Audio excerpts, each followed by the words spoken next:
Oke, jadi dari angka 13457 akan dibentuk bilangan 5 angka. Nah, angkanya itu tuh boleh berulang. Tapi ada syarat bilangan tersebut itu genap. Terus angka pertamanya ganjil dan angka 5-nya muncul tepat 2 kali.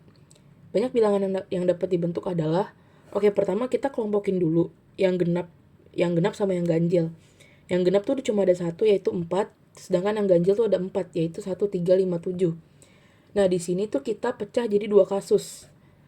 Nah, syarat paling pertama itu kan genap. Berarti angka terakhirnya itu harus genap.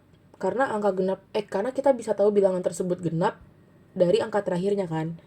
Nah, karena angka genap cuma ada 4, jadi dia tuh cuma punya satu kemungkinan aja di angka paling terakhir. Jadi dia punya satu kemungkinan nih. Nah, habis itu, selanjutnya, angka pertamanya ganjil. Kalau angka pertamanya ganjil, berarti kan antara 1, 3, 5, 7. Habis itu tapi ada angka 5 muncul tepat 2 kali. Nah, kita bikin 2 kasus karena di angka paling pertama ini, dia bisa aja kepilih 5, atau dia bisa aja kepilih selain 5. Nah, kasus paling pertama, kita misalin kalau yang kepilih adalah si angka 5. Kalau yang kepilih angka 5, berarti dia satu kemungkinan jadinya. Nah, di sini kan udah jadi angka 5 nih. Berarti selanjutnya cuma boleh ada satu angka 5 lagi kan? Di antara sisa 3 angka ini. Nah, untuk kita naruh angka 5 yang kedua, karena kan angka 5 itu muncul tepat 2 kali ya. Untuk naruh angka 5 yang kedua, kita punya 3 pilihan. Kita bisa taruh di sini, atau di sini. Tapi kita cuma boleh taruh satu, karena 5 cuma boleh muncul 2 kali. Nah, karena kita punya 3 pilihan untuk naruh, kita jadi, kita jadi punya 3 pilihan kan. Maksudnya 3 kemungkinan untuk naruh angka 5. Berarti yang kita hitung tuh si kemungkinan untuk naruh 5 ini. Nah, abis itu kita misalin si 5 yang kedua udah ditaruh di sini. Ditaruh di sini nih. Gini aja udah. Si 5 yang kedua udah ditaruh di apa sih namanya, kolom kedua lah, angka kedua untuk membentuk bilangan itu. Berarti sisa 2 kan, sisa 2 tempat lagi kan untuk naruh angka selanjutnya.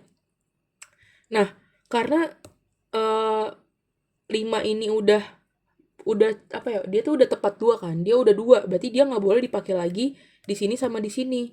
Berarti sisanya kemungkinan yang ada adalah 1, 3, 4, 7. 1, 3, 4, 7. Berarti di sini ada 4 kemungkinan, dan di sini juga ada 4 kemungkinan. Nah, kalau udah, kita kaliin semuanya. 3 dikali 4 dikali 4. Hasilnya adalah 48. Nah, selanjutnya kasus kedua.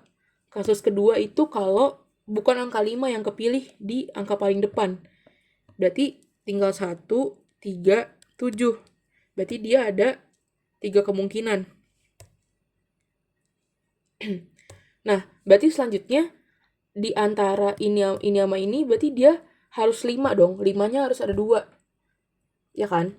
Nah, berarti untuk naro sisa 5 yang ada di sini, kita tuh bisa kayak gini nih kan.